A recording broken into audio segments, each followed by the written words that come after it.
Привет, меня зовут Саша Акимов, и сегодня я расскажу вам про одну из самых интересных зеркальных камер нулевых – Olympus E330 Evolt.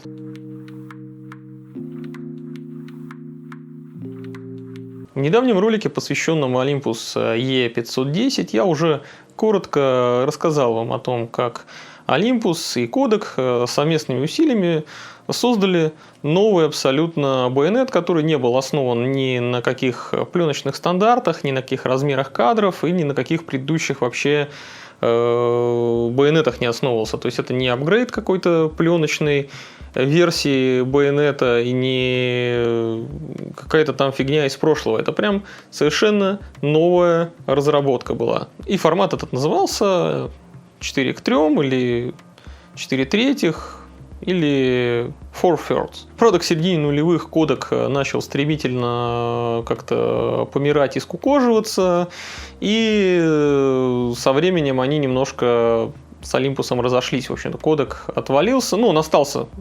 Понятно, что соучредителем, сосоздателем все равно в системе остался, но сам он уже ни черта там, похоже, что не делал, только в микро 4/3 потом когда-то там уже попытался что-то там пукнуть, но была уже полная ерунда. В общем, при этом в середине нулевых к Olympus наконец присоединился их главный партнер. Это компания Panasonic, и матрицы с этой поры в камерах Olympus стали не от Kodak CCD-шечки, а от Panasonic LifeMOS сенсоры. Многим людям нравятся больше кодаковские матрицы, какой цвет выдавали.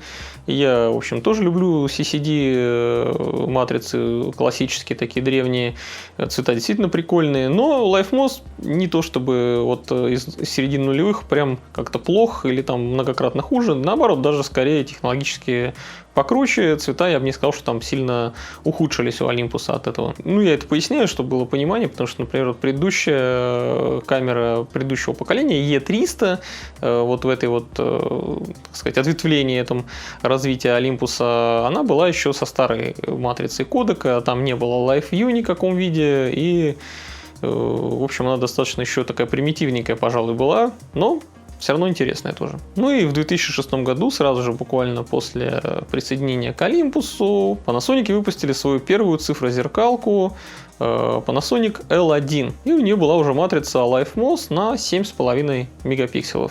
Чуть позднее в этом же году выпустили также клон этой камеры. Leica выпустила Digilux 3. Прям вообще абсолютный клон, то есть в точности такая же абсолютно камера, только надпись Leica на ней есть, и она значительно при этом дороже. При этом у камеры была нестандартная какая-то там пентапризма, а система линз Porro, которая позволяла так хитро немножко в бок вывести картинку и выглядела как при этом дальномерка немножко камера и управлялась. Ну, в общем, такое много интересных таких технических решений там было применено. И вот как раз на основе этой матрицы, которая очень хорошо себя показала на вот этих двух камерах, тоже в 2006 году, чуть позднее, вышел вот как раз и наш сегодняшний герой Olympus E330 Evolt. У него также 7,5 мегапикселов. Также у него установлена система Lens Porro, которая крайне там нестандартным путем направляет картинку к видоискателю. Но что гораздо важнее, это первая зеркальная камера, у которой было аж два типа Live View, и оба вполне себе рабочих, а не так, как это было у многих зеркалок до этого с какими-то полумерами, когда там включалось на пару секунд или в каком-то черно-белом виде Live View было для упрощения. Там, ну, то есть было куча нюансов, было куча сложностей, как реализовать Live View на зеркалках.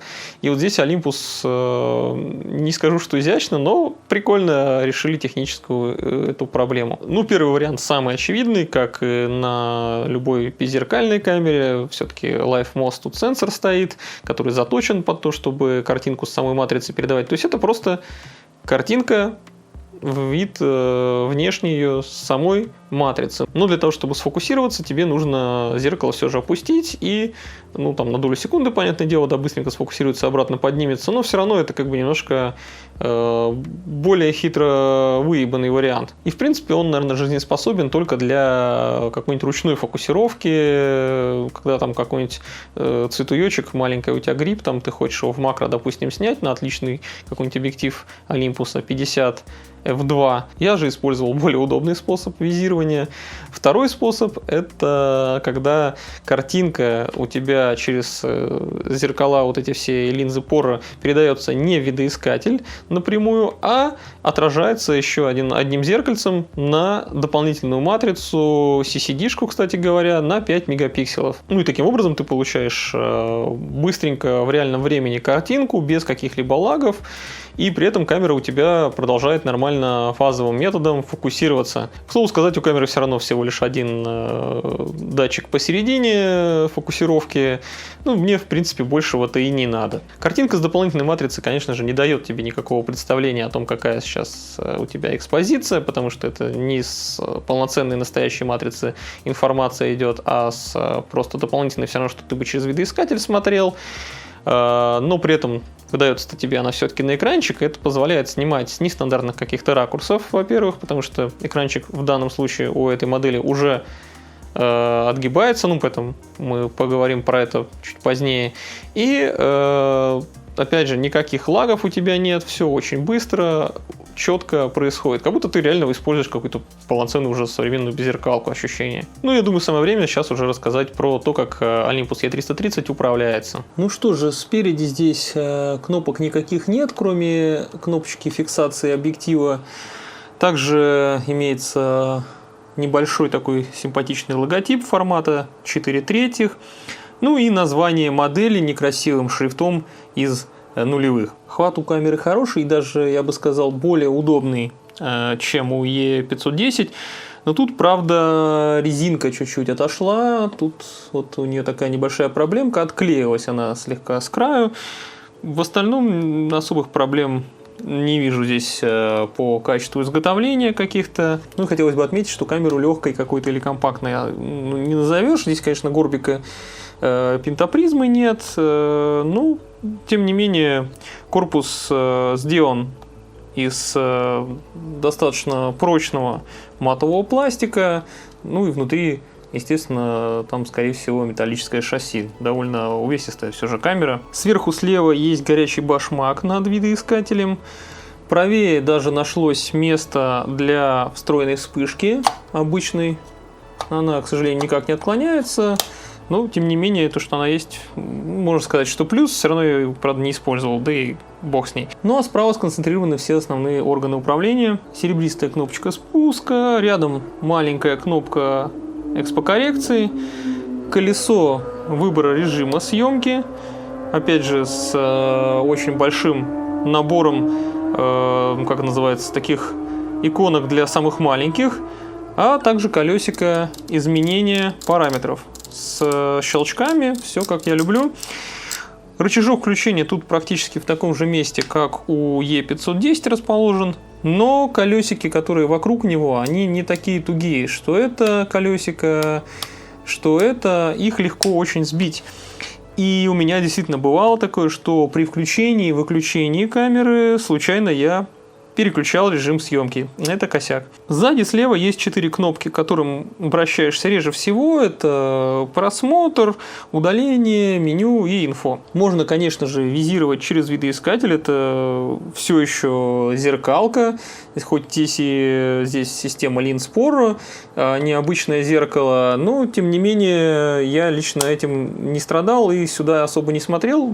Тут все-таки прикол как раз таки в других типах визирования. Так что я просто закрывал, вот здесь вот есть рычажок, который позволяет прикрыть шторкой оптический видоискатель, чтобы избежать, как называется, паразитного света, который может попасть на матрицу, которая расположена вот здесь дополнительно. Рядом с этим рычажком расположена еще пара кнопок. Это вот кругленькая кнопочка, она как раз включает и выключает Live View. Вот эта квадратная, она для выбора режима из двух доступных режимов Live View. Дальше у нас все без сюрпризов. AFL, AL, протяжка.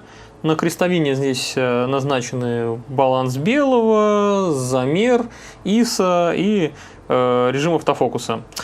Кнопка ОК, как всегда, позволяет гулять по быстрому меню у Olympus. А вот с экранчиком тут уже поинтереснее. Он на 2,5 дюйма, 215 тысяч точек. Hyper Crystal LCD, что бы это ни значило.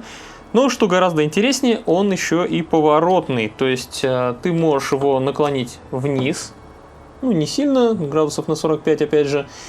И также ты можешь вверх его поднять, ну, в том числе на 90 градусов. То есть, в принципе, это очень круто, это прямо кайф, позволяет тебе снимать с очень каких-нибудь непонятных или нестандартных ракурсов. Ну, подумаем, давайте, много ли можно вспомнить в 2006 году любительских камер, у которых одновременно есть Live View и еще и поворотный экран.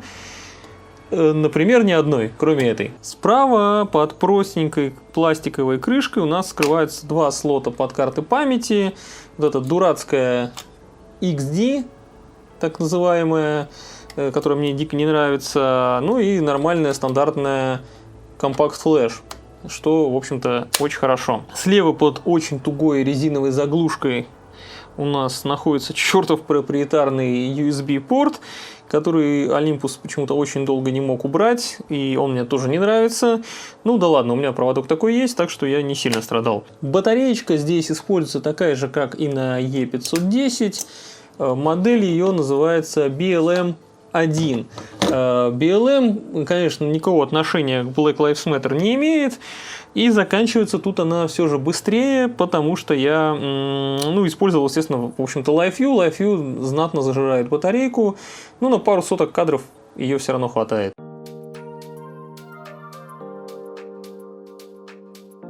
Да, разрешение у сенсора, конечно, невелико, всего лишь 7,5 мегапикселов. Так, если прикинуть в уме, то вообще-то это даже меньше, чем у 4К монитора какого-нибудь разрешения. Но я думаю, что количество мегапикселей это не столь важно, если картинка у тебя получается просто хотя бы красивая. Тем более для тех лет это было более чем достаточно, потому что у большинства людей там экраны стояли максимум там 1024 на 768 или 1280 на 720 там какие-нибудь, если они были 16:9. Тем не менее, детализация у снимков на очень высоком уровне, потому что объективчик, который я юзаю, очень люблю, 14-42 мм, имеет хороший микроконтраст. Я наснимал немало всяческого такого около макро, всякой там шершавых поверхностей, всякой коры, не знаю, там мхов, жучков и прочей хренотени. Все прекрасно передается, все неровности, все выглядит очень хорошо.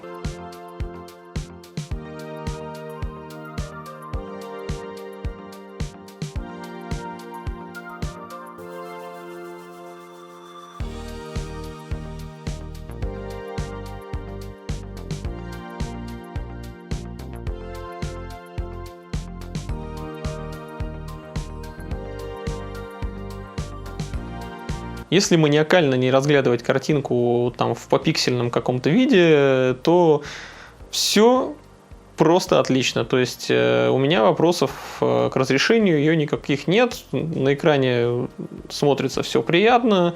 Ну, если прям вот попиксельно уже приняться там разглядывать с лупой, туда видно, что, естественно, разрешение у тебя не такое, как на современных матрицах, там 24 мегапикселя. Ну, охренеть, вот это шок.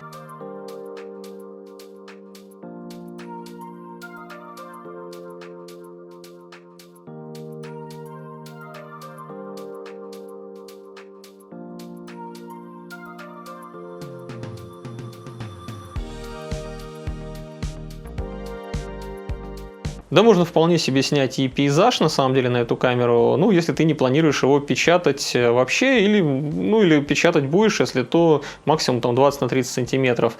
Там, в принципе, будет все выглядеть пристойно. Но если ты планируешь использовать фотки только для каких-то соцсетей, то вообще без разницы, детализации тут хватает тогда за глаза.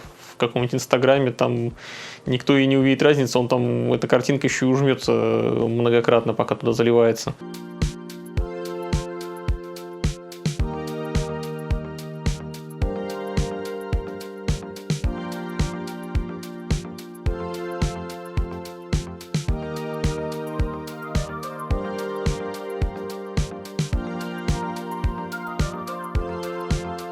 матрица хоть и маленькая, как там любят говорить разные сумасшедшие, что «О, какая маленькая матрица, намного лучше же ведь полный кадр, надо срочно его брать». Ну, слушайте, ну, на самом деле матрица хоть и маленькая, но пиксели у нее достаточно жирненькие, и динамический диапазон она показывает не такой уж и плохой. Ну, на базовых ISO, естественно, при повышении у тебя там все превратится в говнище, но на ISO 100 DD вполне себе на уровне, если сравнивать даже с полным кадром каким-нибудь тех же лет выпуска.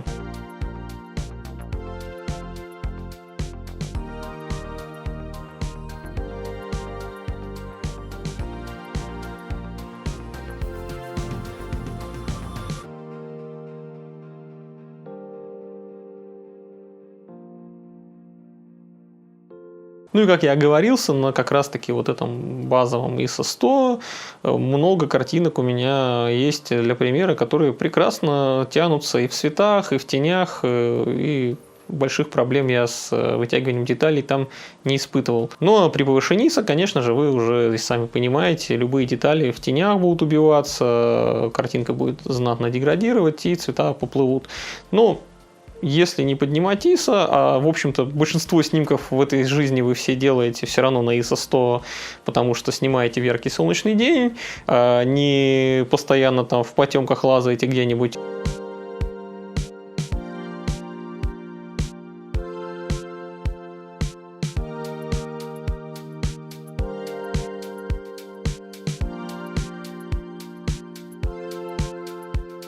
Но обратная сторона медали, опять же, здесь это динамический диапазон в сторону светов, как уходит. То есть в тенях, светах все более-менее равномерно здесь тянется. Но вот когда прям яркий солнечный день, солнце в зените, ты прям против контрового какого-нибудь света снимаешь, еще какие-то такие вот условия прям совсем такие экстремально яркие ставишь, то да, цвета здесь, конечно же, будут выбиты.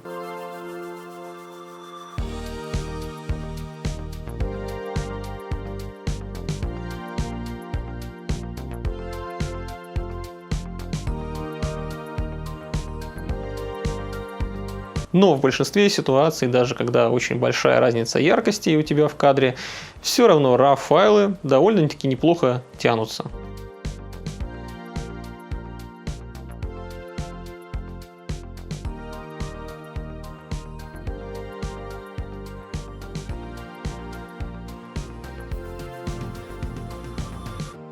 Ну, все это про какие-то скучные вот эти вот технические детали, интересные только каким-то задротам, рассказываю там про эти динамические диапазоны и прочую вот эту вот нудятину. По факту мне больше интересно и больше понравилось то, какие здесь цвета. Цвета здесь действительно кайфовые. Да, это такое все субъективщина. Ну, я так полагаю, вы приходите сюда на мое мнение посмотреть. И мое мнение такое, что цветопередача здесь просто замечательная и великолепная.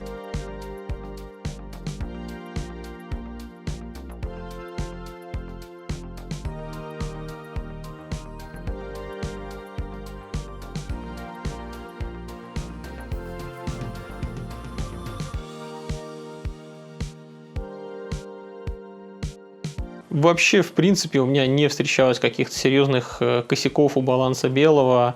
Никакой, не знаете, там засилья циана, например, как у Sonic очень часто бывает, или какого-нибудь там увода в зелень немного, или слишком теплой картинки, как это Canon иногда делал в те же самые времена.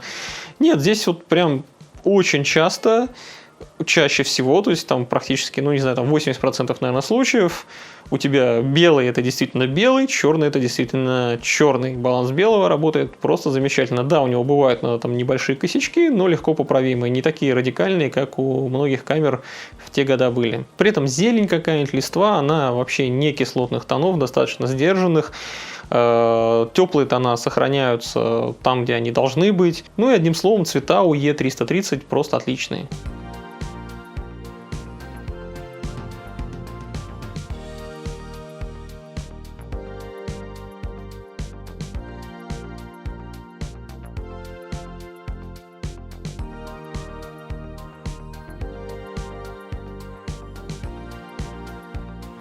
И раз уж мы тут про Color Science заговорили, то скинтона тоже очень хорошие. Я конкретно портретов на камеру не снимал, но я поснимал немало различных стрит-фотографий, каких-то зарисовочек на улице, каких-то случайных прохожих. У всех, в общем-то, скинтон выглядит вполне себе пристойно, даже, я бы сказал, очень хорошо.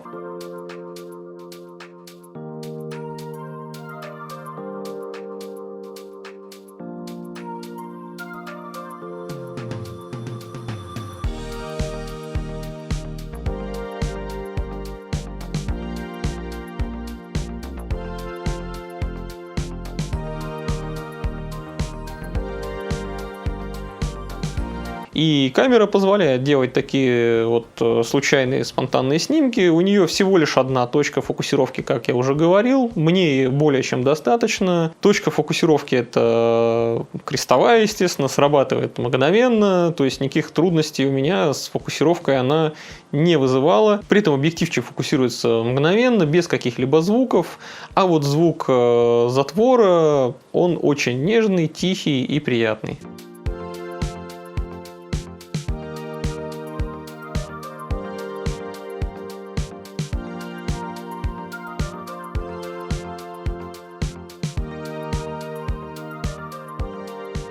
Ну и подытожим мой коротенький этот обзор. Olympus E330 замечательная, даже по сегодняшним меркам, очень бодренькая, веселая камера. У этой камеры есть уже полноценный, удобный Live View и откидной экранчик имеется.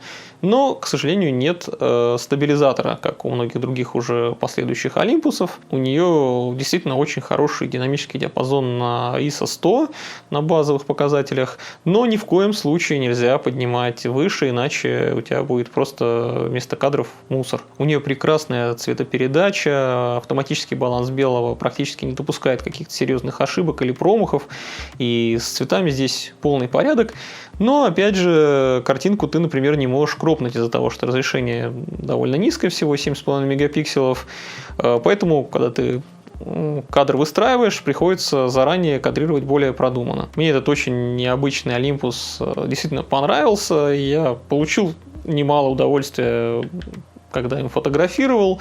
Здесь до сих пор очень много актуальных каких-то интересных технических решений. Хотя, конечно же, сейчас камера эта воспринимается уже скорее как какая-то ностальгическая игрушка. Но мне с ней было очень приятно поиграться. Ну, а я надеюсь, что вам было интересно вместе со мной познакомиться с этой камерой. Если нравится то, что я делаю, то подписывайтесь на мой канал, ставьте лайки. Также можете подписаться на мой Boosty и поддержать канал, потому что я, в общем-то, камеры все покупаю за свой счет, трачу на это немало денег, хоть камеры и старые, но тем не менее бабок они, в общем-то, стоят. Ну, желаю всем хороших кадров, до новых встреч и пока.